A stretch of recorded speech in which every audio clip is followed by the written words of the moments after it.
আসসালামু আলাইকুম সবাইকে। আশা করি সবাই ভালো আছেন। বাংলাদেশ থেকে যারা ভিডিওটি দেখছেন তাদেরকে আন্তরিক শুভেচ্ছা জানাচ্ছি।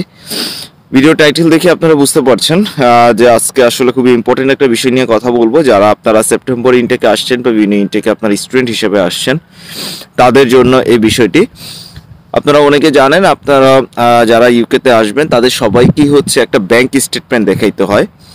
যেই ব্যাংক স্টেটমেন্টে আপনার মেইনলি দেওয়া থাকে যে হচ্ছে আপনি এত লাখ টাকা আপনার অ্যাকাউন্টে আছে, যেটা দিয়ে আপনি হচ্ছে আপনার স্টাডি পারপাস খরচ থেকে শুরু করে আপনার অন্যান্য যে খরচাদি থাকে প্রত্যেকটা বিষয় আপনারা হচ্ছে সেখান থেকে বেয়ার করবেন। এরকমই হচ্ছে স্টেটমেন্টটা দেওয়ার রিজনটা থাকে। আমি একদম কথা খুবই শর্টকাট করবো, কারণ আপনারা জানেন ভিডিওগুলো বড় হয়ে যায়, তো যত দ্রুত শেষ করা যায়।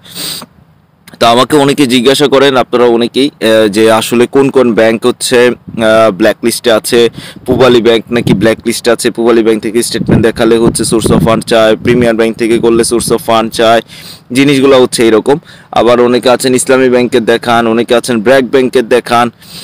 বাট আমি যেটা দেখেছি আমার দিক থেকে যে এগুলো কোনো ব্যাংকই হচ্ছে আপনার এমন না যে হচ্ছে এই ব্যাংকগুলো থেকে করলেই আপনাকে হচ্ছে সোর্স অফ ফান্ড দেখাবে বা অন্যান্য প্রসেসগুলোতে ঝামেলা হইতে পারে।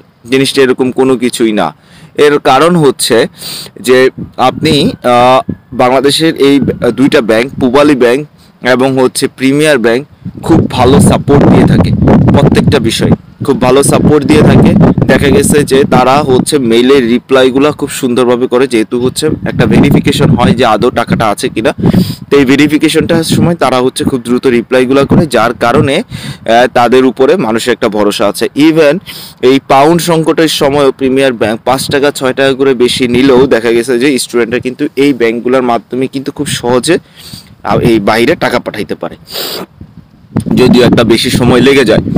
আচ্ছা, তো এখন কথা হচ্ছে সোর্স অফ ফান্ড কি শুধুমাত্র এগুলো না, এগুলো হচ্ছে আমাদের ভুয়া ধারণা, যেটা হচ্ছে আসলে আমরা কথা জমানোর জন্য অনেক সময় গুজব কথা বলি, যার গুজবের একটা ফলাফল হচ্ছে এগুলো যে হচ্ছে আসলে আমরা জানি না কিছু না, কেউ কোনো কিছু বলে নাই, আমরা হচ্ছে ওই ধরেন আমার কাছে, আমি যখন কাজ করছি আমি প্রিমিয়ার ব্যাংকে ছিল, এখন প্রিমিয়ার ব্যাংকে করার কারণে সোর্স অফ ফান্ড চাইছে। আমার পরবর্তীতে আমার ফাইল যিনি আরও একজন প্রসেস করছে আমার সাথে, উনি হচ্ছে প্রিমিয়ার ব্যাংক থেকে করছে, ওনার কাছে চায় নাই, আমার কাছে চাইছে। এখন কথা হচ্ছে এগুলো কেন চায়। ধরেন আপনাকে এক মাসের একটা স্টেটমেন্ট, এক মাসের একটা স্টেটমেন্ট দিতে বলা হইলো যে এপ্রিলের 1 তারিখ থেকে আপনি মেয়ের 1 তারিখ পর্যন্ত আপনাকে একটা স্টেটমেন্ট, 30 দিনের একটা স্টেটমেন্ট। এখন ধরেন আপনি একটা অ্যাকাউন্ট দেখানো হয়েছে যে হচ্ছে এপ্রিলের 2 তারিখ অ্যাকাউন্টটা খোলা হয়েছে, অ্যাকাউন্ট 0। এপ্রিলের 3 তারিখে আপনার অ্যাকাউন্ট খোলার সাথে সাথে আপনার অ্যাকাউন্টে হচ্ছে 28 লাখ টাকা চলে আসছে। কিভাবে আসে? এটা আসার কারণটা হচ্ছে যেহেতু আমরা পূবালী ব্যাংক বা এগুলোর ব্যাংকের মাধ্যমে টাকা দেখাই, যেটা আসলে আমাদের সবসময় দেখানো সম্ভব হয় না। আমাদের নিজেদের আসলে যাদের ইনকামটা থাকে না, আমি আসলে মধ্যবিত্ত ফ্যামিলির কথা বলতেছি, এখানে যারা উচ্চবিলাসী আছেন তাদের জন্য আসলে ভিডিও না, আমি সবসময় বলি, কারণ আপনার জন্য আসলে আমার ভিডিও দেখার কোনো কিছু নাই। আপনি হচ্ছে আপনার টাকার জোরে আপনি সব কিছু করে ফেলতে পারবেন। ওকে, তো যাদের আসলে টাকা দেখানোর সুযোগ হয় না তারা আসলে আমরা এই প্রসেসগুলোই করি, যে প্রিমিয়ার ব্যাংক বা বিভিন্ন ব্যাংকের মাধ্যমে টাকাগুলো দেখাই। তো ধরেন 28 লাখ টাকা আপনার অ্যাকাউন্টে ডিরেক্টলি চলে আসছে, এখন আপনার অন্য কোনো লেনদেন নাই, তখন আপনার দেখা যাবে যে তারা একটা সন্দেহ প্রকাশ করতে পারে যে এই টাকাটা কোত্থেকে আসছে। তো এটা হচ্ছে আসলে সন্দেহের প্রকাশনীতে এই জিনিসটা হয়, এমন না যে সোর্স অফ ফান্ড চাইলে ভিসা হবে না। আমি নিজে চলে আসছি, সোর্স অফ ফান্ড অনেকেরই চাইছিল আমরা যখন আসছি, আর এটা চাওয়াটা অস্বাভাবিক কিছু না। আপনি টাকাটা কোত্থেকে পাইছেন না পাইছেন এই জানাটা জানতেই পারে, ঠিক আছে। আচ্ছা, এখন কথা হচ্ছে কি কি ওয়েতে দেখানো যায়। কয়েকটা ওয়ে আছে। জমি বিক্রি কাগজ দেখাইতে পারেন, গয়না বিক্রি করেছে দেখাইতে পারেন, এমন কোনো কিছু যেটা বিক্রি করে এত লাখ টাকা পাওয়া সম্ভব। এমন সেক্ষেত্রে আপনার গয়নার অনেক দাম থাকে, কারণ আপনাদের অন্য কোনো কিছু আছে, একটা ফ্ল্যাট আছে, ফ্ল্যাট বিক্রি করে হইতে পারে, বা আপনার একটা জমি আছে, জমি বিক্রি করে হইতে পারে। এই রিলেটেড ভিডিও আমার এখানে জাস্ট আপনারা যাবেন, একদম প্রথম দিকে যাবেন, অনেকগুলো ভিডিও দেওয়া আছে একদম ক্লিয়ার কাট কীভাবে কী করবেন।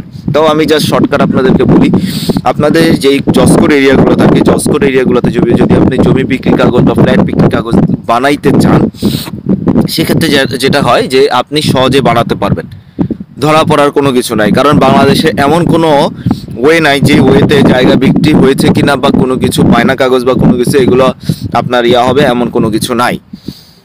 জমি বিক্রির ক্ষেত্রে সবচেয়ে সহজ হচ্ছে বায়নার কাগজ, কারণ এই বায়নার কাগজগুলো এগুলো হচ্ছে কোনো প্রকার ডকুমেন্ট ওইভাবে থাকে না, আপনি নিজেরাই তৈরি করে নিতে পারবেন। বায়না কাগজে যে জিনিসগুলো থাকে, যিনি কিনেছেন তার নাম, ঠিকানা, কোথায় থাকে, ন্যাশনাল আইডি সহ বাবা মার নাম শুরু করে, এবং যিনি কিনেছেন তার একটা ডিটেলস থাকে, এবং তার জমি কি মানে হচ্ছে এই দাগে এত শতাংশ জমি এইভাবে সেইভাবে অনেক কিছু দলিলে লেখা থাকে। আপনারা একটা দলিল খুঁজে বুঝবেন যে ইনি প্রথমে কিনেছিলেন, তারপরে উনি কিনেছে, এরকম দলিলের মতো অনেক কিছু লেখা থাকে। এবং এই মর্মে লেখা থাকে যে উনি ধরেন 80 লাখ টাকা বা 1 লাখ বা 80 লাখ টাকা বা 1 কোটি টাকা মর্মে এই জায়গাটা বিক্রি করেছেন, এমন মর্মে সবকিছু লেখা থাকে। এবং তিনি অলরেডি ধরেন 20 লাখ টাকা বা 22 লাখ টাকা পেয়েছেন।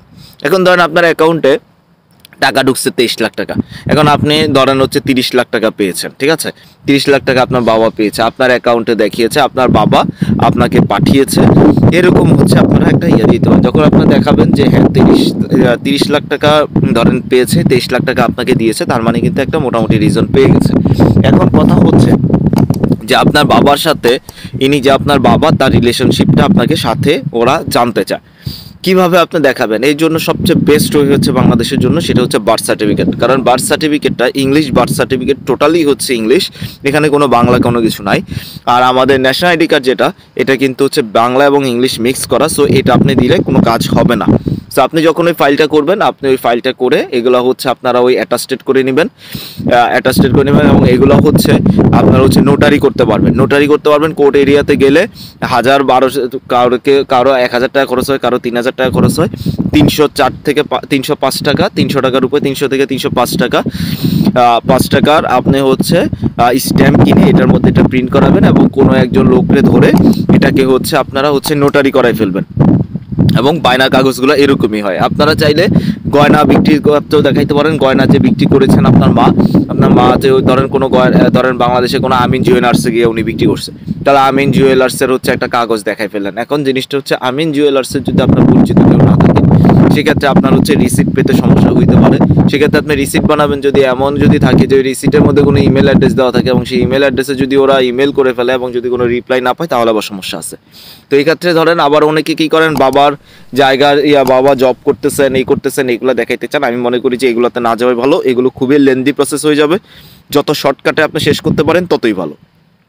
ওকে, এই হইলো আপনার মোটামুটি জায়গার ক্ষেত্রে তো বললামই। তো আপনাকে হচ্ছে প্রুফ দেখাইতে হবে যে আপনার এই টাকাটা এখান থেকে এসেছে, প্লাস আপনাকে দেখাইতে হবে যে হচ্ছে যিনি আপনাকে দিয়েছেন তার সাথে আপনার সম্পর্ক কেন দিয়েছেন, এবং তার একটা স্টেটমেন্ট যে হ্যাঁ ঠিক আছে আমি তাকে পড়াশোনার জন্য এই টাকাটা দিয়েছি এই পারপাসে। অনেকে আছেন যে হচ্ছে দেখায় যে হচ্ছে ভাই আমাকে দিছে, ভাই। অনেকে আরেকটা জিনিস হয় যে আপনার বাবা ধরেন বাইরে আছে, এখন আপনি হচ্ছে যে বলতেছেন যে আপনার বাবা হচ্ছে বাইরে আপনাকে প্রতি মাসে টাকা পাঠাইছে, এটা দেখাইতে। এইভাবে আসলে ব্যাংক স্টেটমেন্ট দেখাইতে গেলে পাগল হয়ে যাবেন।